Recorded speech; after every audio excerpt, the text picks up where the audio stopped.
In this video, I'm going to share with you a few tips on how you can use Instagram for real estate in 2020.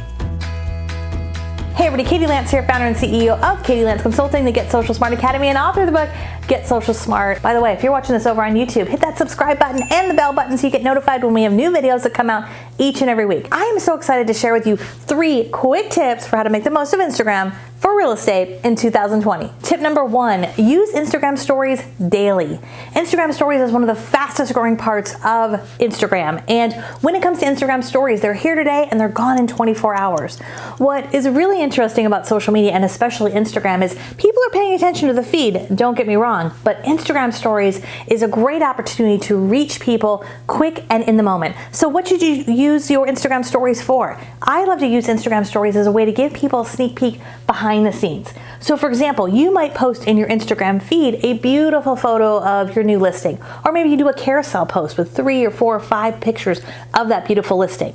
That goes in the feed. But what goes in your Instagram story is the backstory. It's going to the house, meeting the photographer, it's working with the stager, it's all that sort of behind the scenes stuff that helps you do what you do when it comes to real estate. So make sure you're using Instagram stories on a daily basis. I would also recommend when it comes to Instagram stories, you don't always have to be on camera. You could be highlighting something as you're going about your day, you're drinking a cup of coffee. You might also do an Instagram story where you're sharing maybe your favorite restaurant, your favorite coffee shop. But from time to time, make sure you get on camera. Make sure you show up on your Instagram stories. Think about one of the reasons why someone might follow you, why they might engage with you, and make sure you're connecting with them on a personal basis, but also sharing tips, tools, and information that's really going to help people establish you as a thought leader in your market. Tip number 2, quality over quantity. Quality over quantity. You know, I've said this in a few of my other videos when it comes to Facebook, and guess what? It's true on Facebook, and it's definitely true over on Instagram.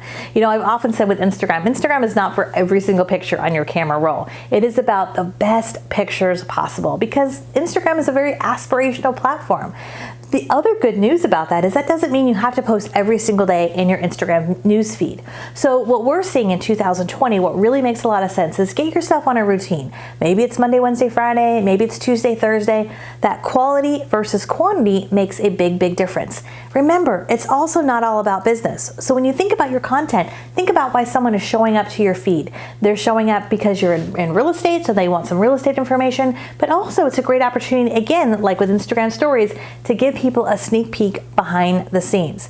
Now, a little tip I'll give you when it comes to quality is there's some great apps that are out there that will really help to enhance your photos and to really make your Instagram really, really fun. One of my favorite apps is an app called Unfold.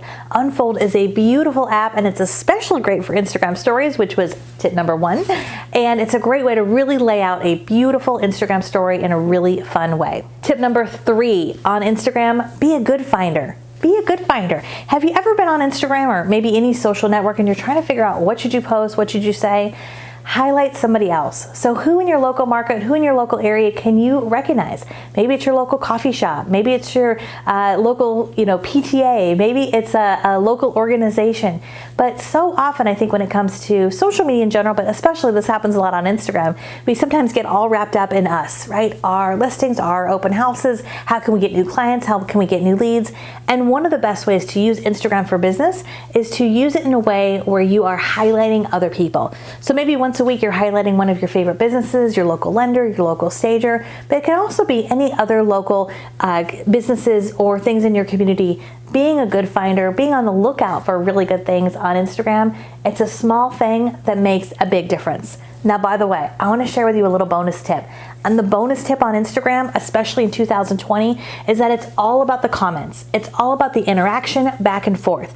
So make sure when people are commenting on your photos, on your images, on your Instagram stories, that you're engaging with people, and also that you're being proactive, engaging with other people's Instagram stories, engaging with other people's comments. It's that two-way back and forth, that two-way conversation that is going to generate the business you want to get off Instagram. Okay, I would love to hear from you. What is your Instagram handle? Are you active on Instagram? If so, drop your handle in the comments below. And by the way, we have a free Insta guide for real estate. So if you're listening to this wondering, okay, I really got to get all of my Instagram strategy in order because there's so much Instagram stories, IG Live, IGTV, IG ads, the list goes on and on. So go to katielance.com/Insta guide, download your free guide. And for more tips, tools, and strategy about Instagram and all things social media, especially for real estate, please visit us at katielance.com.